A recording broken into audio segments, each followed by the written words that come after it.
नमस्कार, मैं हूं विकास सुखीजा और आप देख रहे हैं अब तक टाइम। दोस्तों, आपको बता दें करनाल में जर्मनी पार्लियामेंट से काफ़ी लोग यहां पहुंचे हैं और आपको बताएं कि इस दौरान उन्होंने हरियाणा के पूर्व मुख्यमंत्री मनोहर लाल से हरियाणा में कई तरह के मेडिकल यूनिट लगाने के लिए बातचीत की है। इस पूरे मामले को लेकर दिखाएंगे और सुनवाएंगे कि हरियाणा के पूर्व मुख्यमंत्री और करनाल से लोकसभा प्रत्याशी मनोहर लाल खट्टर का क्या कहना है। चलिए सीधी बात कर लेते हैं, उनसे जानते हैं क्या कहना है उनका।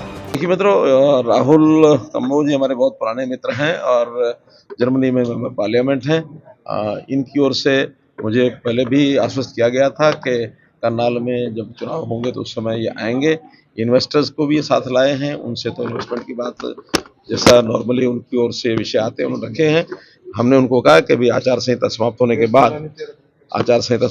बाद और दोबारा से वो चंडीगढ़ अपने किसी रिप्रेजेंटेटिव को भेजेंगे तो मैं मुख्यमंत्री को जो कहूँगा, हमारे उद्योग मंत्री उनको भी कहूँगा कि ज़रूर इनकी जो मदद है वो सारी करेंगे। किसी प्रकार की कोई अड़चन या बाधा नहीं आने देंगे, बल्कि विदेश से जब भी कोई इस प्रकार के एनआरआईज या बाकी विदेशी लोग इन्वेस्टमेंट करते हैं तो प्रायोरिटी पर अपने यहाँ जो भी उनकी आवश्यकता उसको पूरा कराते हैं। आप भी गए हो जर्मनी में? मैं जर्मनी गया, 2003 में मैं जर्मनी में गया था और जर्मनी अपने आप में बहुत प्रोग्रेसिव एक कंट्री है और उस समय तो बहुत पीछे थे। हाँ, आज मैं कह सकता हूँ कि जो जर्मनी में सुविधाएं थी, आज देश में उस प्रकार के चाहे नेटवर्क रेलवे का है, चाहे रोड्स का है, चाहे एयरपोर्ट्स का है, बाकी है, हम काफ़ी कुछ उनके बराबर पहुँचे हैं। यहाँ इन्वेस्टमेंट भी हुई कुछ जर्मनी की तरफ से, कुछ ऐसा कुछ प्लान?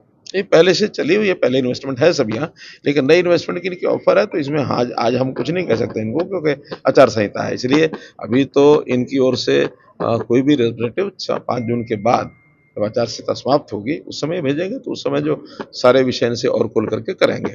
आज तो केवल एक कर्टसी कॉल, क्योंकि ये आए हुए थे इसलिए हमसे इन्होंने जो बात करनी थी की है, लेकिन चुनाव के समय में ऐसी बातें हम कोई किसी प्रकार की आगे नहीं कर सकते। जहाँ तक चुनाव का विषय है तो कुछ लोग और भी इनके साथ जो अपने इंडियंस भी यहाँ हैं, जो राहुल जी के संपर्क के लोग हैं, इनके मित्र हैं, उन्होंने चुनाव में सहयोग करने की बात भी कही है और अपनी अपनी जगह सब लोग काम में लगेंगे। सर, मुख्यमंत्री रहते आप दुबई भी गए थे और भी विदेश में गए, लोगों का अट्रैक्शन है हरियाणा में इन्वेस्टमेंट को लेकर, कुछ कहना चाहेंगे उसको? नहीं, बहुत अच्छा, क्योंकि अब देश में हरियाणा एक ऐसा प्रदेश है जो एक प्रेफर्ड डेस्टिनेशन, लोगों की चाहत का प्रदेश बना हुआ है। उसके कई कारण हैं। एक तो दिल्ली के बहुत नज़दीक है, लोगों को आने में जाने में दिक्कत नहीं, कठिनाई नहीं है। दूसरा, हमारे जो सिस्टम्स हैं, हमने ईज़ ऑफ डूइंग बिजनेस में अपने आप को सारे देश में 3rd रैंकिंग पर लेकर के आए हैं। जैसे हमें ये ठीक है कि उस समय भी हमारे से आगे आंध्रा और तेलंगाना वगैरह हमसे आगे थे, लेकिन हमारा जो 3rd प्लेस बना उसमें से लोगों को लगा कि कितना सुधार हो सकता है। वरना तो हमारा स्थान 2014 से पहले 15वां और 16वां स्थान होता था, इन्वेस्टर यहाँ आता नहीं था। आज यहाँ इन्वेस्टमेंट के लिए लोग इसलिए आते हैं, उनको हम कोई कठिनाई नहीं आने देते हैं। सिंगल एक विंडो सिस्टम के माध्यम से और 45 विभागों की नहीं 19 विभागों की क्लियरेंसेस 45 दिन के अंदर अंदर उनको करके देते हैं। छोटे बड़े इन्वेस्टर बहुत आ रहे हैं, खास करके जीटी रोड के आसपास, गुड़गांव में, फरीदाबाद में, क्योंकि फरीदाबाद का भी अब जेर एयरपोर्ट नज़दीक होने के कारण से वो भी एक स्थान जो है अच्छा बन गया। गुड़गांव का पहले से है, चंडीगढ़ के एयरपोर्ट के नाते से पंचकुला बहुत लोग आ रहे हैं। अब हिसार में भी नया एयरपोर्ट बन रहा है तो हिसार के आसपास भी लोगों ने अपने बिजनेस को आगे बढ़ाने के लिए शुरुआत कर दी है। तो पूरा हरियाणा धीरे धीरे करके और इन्वेस्टमेंट के नाते से लोगों को और एक प्रकार का सुहाना स्थान बन गया। रैली होने वाली है करनाल में, कोई बड़ी रैली होने वाली है? करनाल की रैली पहले अमित शाह जी की तय हुई थी, लेकिन अब वो रैली जो है 20 या 21 को होगी और प्रधानमंत्री जी की 18 तारीख को रैली वो सोनीपत लोकसभा में गुहाना में है, जहाँ सोनीपत के लोकसभा के लोग और रोहतक लोकसभा के लोग आएंगे। ऐसी अंबाला में उनकी एक लोकसभा की रैली है, उसमें भी लोग जाएंगे।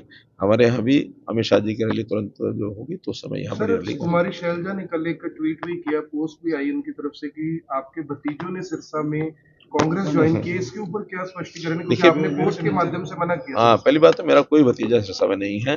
ठीक है, खट्टर कास्ट होने से हर कोई भतीजा बनना चाहे तो बनता हो, बेशक बनता हो, मेरा कोई भतीजा वहाँ नहीं है।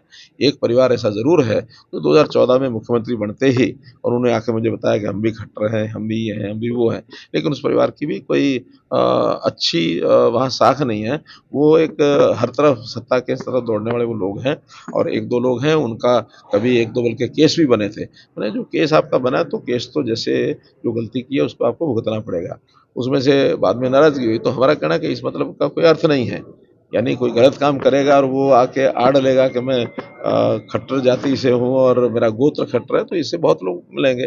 लेकिन इस प्रकार के स्वार्थी लोगों की मैं निंदा करता हूँ। रोहिता रेवड़ी और सर मनोज वधवा कांग्रेस ज्वाइन कर गए हैं बीजेपी छोड़कर, क्या कहना चाहेंगे? काफी आरोप लगाए उनके प्रति।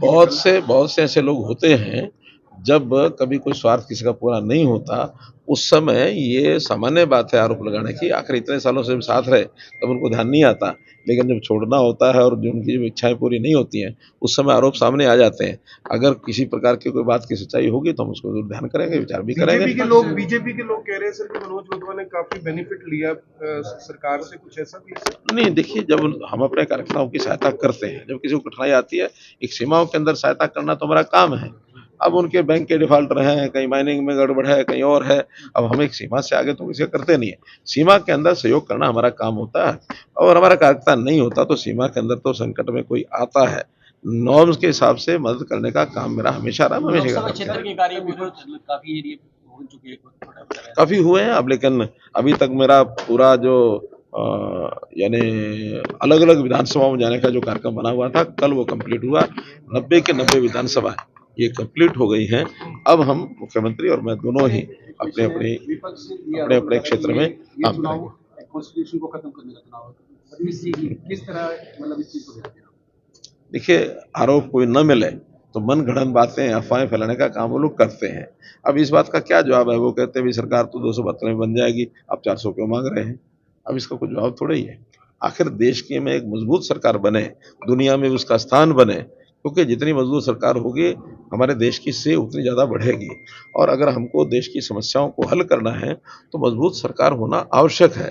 400 की बात तो इसलिए की है, मोदी जी ने यहाँ तक कह दिया कि डॉक्टर अम्बेडकर, जिनको कहा जाता है कि वो हमारे संविधान के जनक हैं, अगर वो भी जन्म लेके दोबारा आ जाए ना, तो इस संविधान को खत्म नहीं कर सकते। ये देश संविधान से चलता है।